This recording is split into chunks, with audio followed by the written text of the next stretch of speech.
ওমর দরদিয়া। আজকের পর্বের বিস্তারিত আপডেট। আজকের পর্বটি শুরু হয় তানিয়ার স্কুলের একটি আনন্দঘন মুহূর্ত দিয়ে। অনেক দিন ধরে অসুস্থ থাকার পরেও তানিয়া পরীক্ষায় অংশ নিয়েছিল। ফল প্রকাশের দিন স্কুলের সবাই ভীষণ উত্তেজিত। স্কুলের ম্যাডামরা মঞ্চে দাঁড়িয়ে ঘোষণা করেন, তানিয়া শুধু ভালো ফলই করেনি, বরং পুরো স্কুলে ফার্স্ট হয়েছে। অসুস্থ অবস্থায় থেকেও এমন সাফল্যে সবাই বিস্মিত ও গর্বিত হয়ে যায়। তানিয়াকে যখন মঞ্চে ডাকা হয় তখন ছোট্ট তানিয়া খুব আবেগ নিয়ে বলে সে তার মা, বাবা, ঠাম্মি, মিষ্টিমা, ডাক্তার আঙ্কেল ও নার্সদের ধন্যবাদ জানায়। তানিয়া বলে, ওরা সবাই আমাকে খুব ভালোবাসে, তাই আমি আজ এখানে দাঁড়াতে পেরেছি। এই কথায় উপস্থিত সবাই আবেগে আপ্লুত হয়ে পড়ে। এরপর স্কুলে একটি মজার মা-মেয়ের গেম প্রতিযোগিতা শুরু হয়। প্রত্যেক ছাত্রীর সঙ্গে তার মাকে নিয়ে ইংরেজি শব্দ লিখে বিভিন্ন টাস্ক পূরণ করতে হবে।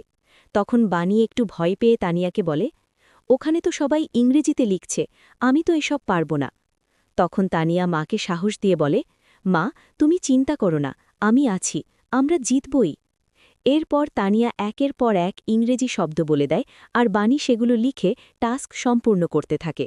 ধীরে ধীরে সবাই অবাক হয়ে দেখে যে বানি ও তানিয়া সবগুলো টাস্ক দারুণভাবে শেষ করছে, কিন্তু দূরে দাঁড়িয়ে বিদ্যুৎ, কুয়াশা ও মৌলি তাদের নিয়ে ঠাট্টা করতে থাকে। তারা মনে করে বানি কিছুই পারবে না। কিন্তু শেষ টাস্কটাও বানি বুদ্ধি খাটিয়ে সম্পূর্ণ করে ফেলে। ঠিক তখনই হঠাৎ সেখানে উপস্থিত হয় বিদ্যুৎ ঘোষ। সে নিজেকে তানিয়ার বাবা বলে পরিচয় দেয় এবং অভিযোগ করতে শুরু করে যে তানিয়া নাকি কিছুই পারেনি, সবকিছু বানি চুরি করেছে। এমন কথা শুনে সবাই হতবাক হয়ে যায়। বিদ্যুতে এমন আচরণে তানিয়া ভয়ে মাকে জড়িয়ে ধরে। এরপর কুয়াশাও মাইক্রোফোন নিয়ে ইংরেজিতে কথা বলে নিজেকে বড় প্রমাণ করার চেষ্টা করে, কিন্তু তার কথাবার্তায় উপস্থিত অনেকেই হাসাহাসি শুরু করে। তখন বানি দৃঢ় কণ্ঠে বিদ্যুৎকে বলে, আমার মেয়ের দিকে এক পা এগোবে না। আমি ইংরেজি জানি ঠিকই, কিন্তু আমি আমার মেয়েকে মানুষের মতো মানুষ করতে পেরেছি, বড়দের সম্মান করতে শিখিয়েছি। বানির এই আত্মসম্মানী কথায় অনেকেই তার প্রশংসা করে। এরপর দৃশ্য চলে যায় তানিয়াদের বাড়িকে। আগামীকাল দোল পূর্ণিমা, তাই সবাই আনন্দের প্রস্তুতি নিচ্ছে। অনিরুদ্ধ তানিয়াকে বলে যে সে অসুস্থ, তাই আগুন ও ধোঁয়া থেকে দূরে থাকতে হবে। সে তানিয়াকে মাস্ক পরিয়ে দূরে বসতে বলে। ঠিক তখনই অনিরুদ্ধের কোম্পানির 2 জন কর্মচারী এসে জানায় মৌলি তাদের সহ 50 জন কর্মচারীকে চাকরি থেকে বের করে দিয়েছে। কারণ হিসেবে বলা হয়েছে তারা নাকি বয়স্ক হয়ে গেছে এবং নতুন তরুণ কর্মচারী নেওয়া হবে। এই খবর শুনে সবাই হতবাক হয়ে যায়। কিছুক্ষণ পর সেখানে মিডিয়ার লোকেরাও এসে হাজির হয় এবং অভিযোগ করে যে এই খবর নাকি বানি চ্যাটার্জি নিজেই তাদের ফোন করে জানিয়েছে।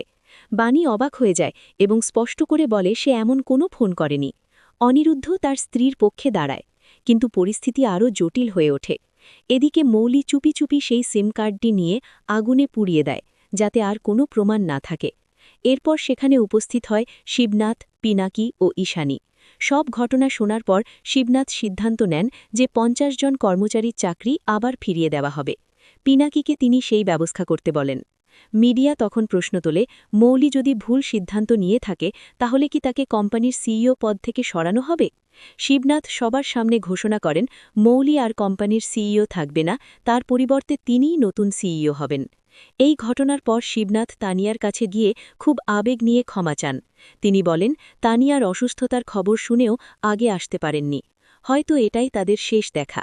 শিবনাথের এমন কথায় সবাই অবাক হয়ে যায়, আর তানিয়া কাঁদতে কাঁদতে জিজ্ঞেস করে, দাদু, তুমি আর আসবে না? এভাবেই আবেগঘন পরিবেশে পর্বটি শেষ হয়। অন্যদিকে দেখা যায় দোল পূর্ণিমার দিনকে ঘিরে বিদ্যুৎ একটি ভয়ঙ্কর পরিকল্পনা করছে, বাণীর ওপর আক্রমণ করার। এখন দেখার বিষয়, দোলের রঙে কি নতুন কোনো বিপদ নেমে আসবে? বিদ্যুতের ষড়যন্ত্র কি সফল হবে, নাকি সত্য প্রকাশ পেয়ে যাবে? পরবর্তী পর্বে ঘটতে চলেছে আরও বড় নাটক ও চমক।